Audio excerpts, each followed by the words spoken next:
Magandang araw po sa inyo mga ka-TV Sports. Ang ating topic nandiyan na. Okay, simulan na po natin. Alam ko excited na po kayo sa ating winner take all game 7 between Barangay Ginebra at TNT Tropang 5G. Ayan.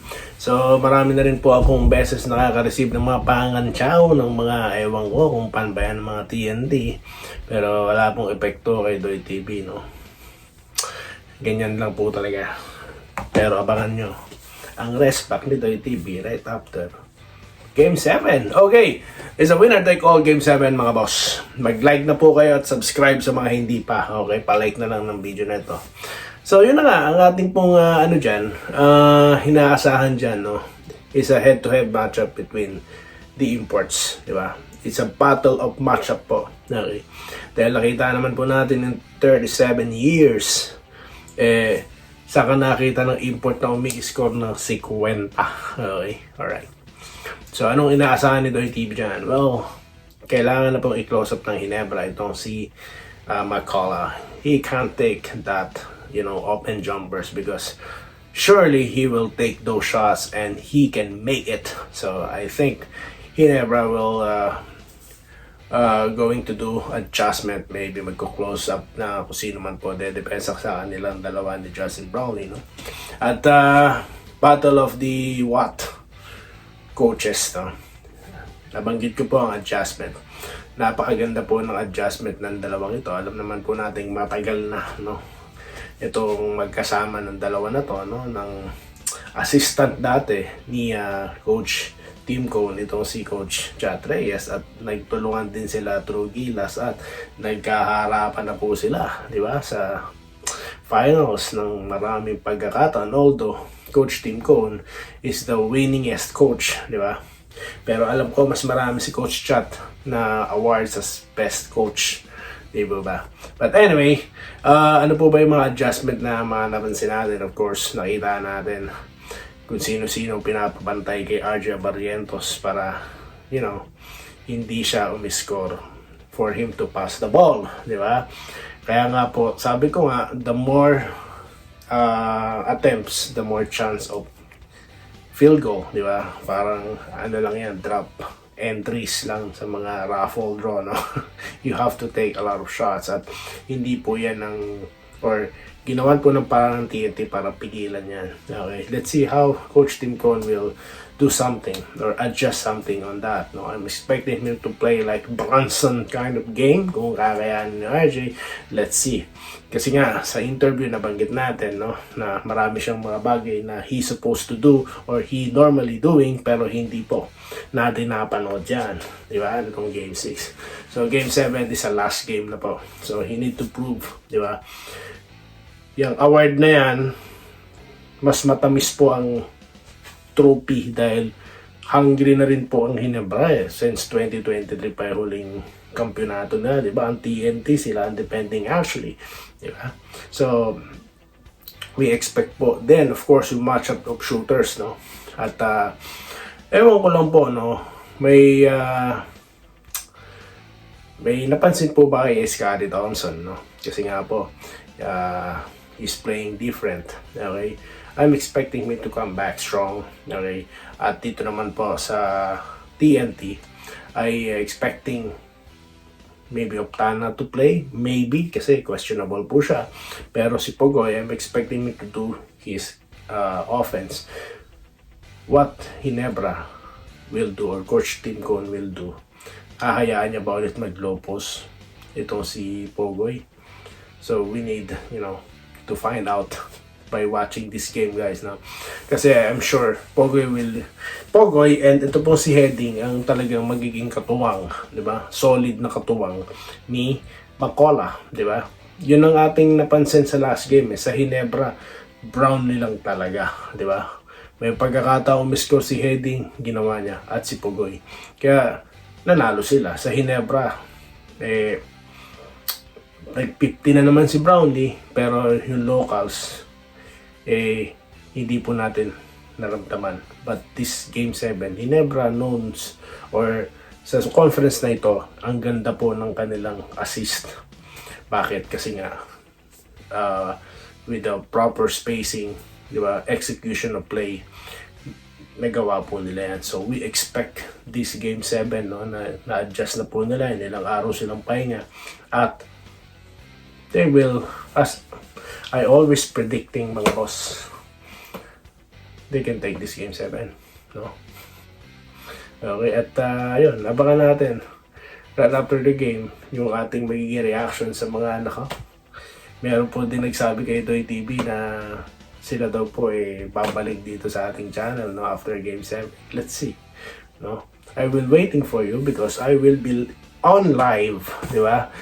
Right after the game, ako po yung magla-live, no? So, let's congratulate the winner and the champion dyan po sa Game 7, winner take all, mga boss. Okay, shoutout na po tayo. There's nothing much to say, mga boss, dahil alam ko, you're all excited dito sa Game 7 po natin, no? Rest back ito for Barangay at sa TNT. Are they going to defend their title? Anyway, shoutout na po tayo. Maraming salamat po sa ating mga commenters. Maraming heart ang ipinadala ni Manny Beltran. Shoutout sa iyo, sir. Salamat po. Romel Sales, good morning, Idol Lloyd TV. Araw nating mga barangay NST champion. Oy, Hinebra ano lang. Ako expected ko sa laro na to. Mukhang uulan ng 3-point shot, no? Pagkatapos umulan ng rainbow ng 3-point shot, confetti. Di ba? Okay, Hinebra, never say die. Hendrix de la Cruz. John Romel Aldino, no? Nag-good luck sa Hinebra. Sana makuha na daw po. Sabi ni Archie Maquerang, Enrico Rivero, nag-good day. 90% champion na daw po. At nakapula. Let's see. Ha? Kung totoo yung mga sinasabi nyo, kasi ang dami pong mga commenters and nagpapaulit-ulit na sinasabi na kapag nakapula daw po ang mga taga-barangay, lagi daw po nananalo. Tignan natin. May nagpapapula pa nga po sa akin. Ito na lang po yung pula, no? Ayan, may pula pa rin. Kahit pa paano, ha? Let's see. Alright, bounce back daw po. Wednesday. Okay. Sabi po yan ni Robert Kebiab. Enrique Rivero, ha? Shoutout. Maria Salome Robrigado. Okay, be positive, no? Okay, Vincent Nava, nag-good day, no? Wenceslao Hapon, good day, Boss Doy. Yung iba kasi na fan ng PBA, laging sinisisi ang referee. Huwag na natin anuhin. Huwag na natin yan pansinin. Okay, Densky Tokol. Bias talaga ang referee kapag Ginebra ang kalaban. Kahit hindi yung kalaban nila. Halatang halata yan. Matagal na. Tanggal lang kayo pag di nyo pinansin yan. Ay hindi po kami katulad nyo, no, na laging may palusot. Hindi kami katulad nyo kababaw mag-isip. Okay. May nag-reply sa kanya. Dami mong dahilan at palusot. Si Ma'am Sarah Higia pa. Nolasco Benan, Boss Doy, kapag red. Ayan, tulad niyan. Sinabi na Nolasco Banalan, no? Kapag daw red, nananalo. Kabahan na kayo, TNT, ha? Jonathan De Castro, good evening, Boss Doy. Tama po, sabi nyo, hindi dapat pansinin kasi maraming review. Lalaki ng ba? Yun na nga di ba? Kalokohan naman yan. O, sige, sabihin na natin, hindi, PBA, no? Sabihin na natin ang argumento nila, hindi, PBA yan para kumita kasi maraming fans, maraming masayang fans. Okay, so, ba't pa kayo nanonood? Di ba? Ay, nako, ewan ko. Basta kami, hindi tayo magkaparehas, di ba? Kung paano tumingin ng laro. Okay. What can you say about dun sa review? Yung dunk ni Mo Tautua. Diba? Ayun, partida yun, ha? Never, no? On the history ng panonood ko sa PBA na ako nakapanood na itinigil ang laro para lang reviewin ng committee yung dunk.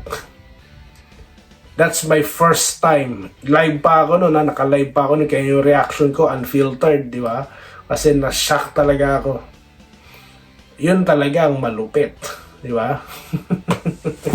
Kaya tigil-tigilan nyo ako sa mga palusot nyo. No? Okay. Hindi lulusot kay Doy TV. Jimboy, sinisira daw ni Reyes ang mindset ni Tim Cone. Tapos si Tim Cone naman affected. Napika lang yon, no? Kasi alam niyo si Coach Tim Cone, kung nanonood kayo ng mga interview niya, kung nasusundan niyo siya, talaga pong kung anong nasa isip niya, sinasabi niya di ba? So, yun lang ang napansin ko doon kay Coach Tim. Joseph Pineda, yun ang idol, ang kikilid ng kukote ng mga haters at TNT. Ewan ko lang kung totoong fan sila ng TNT, sir. Ang tama, imposible na binayaran ng mga referee sana. Yun na nga eh.